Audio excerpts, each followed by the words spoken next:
Next menu for today, adobo. Yan. Ayan lang naman ang sangkap ng adobo. Bawang sibuyas, laurel paminta at mix na toyo pala sa kasuka. Sorry guys. Ayan, nilagay na nga natin ang ating mga ricados at ilalagay na natin ang mix na tuyo at suka.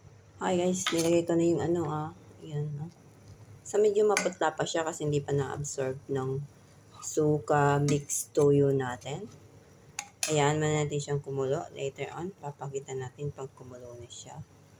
Na po siya guys. Sa next video na lang yung finished product natin kasi magluluto pa tayo ng bihon. At magpiprito pa tayo ng daing na pangos.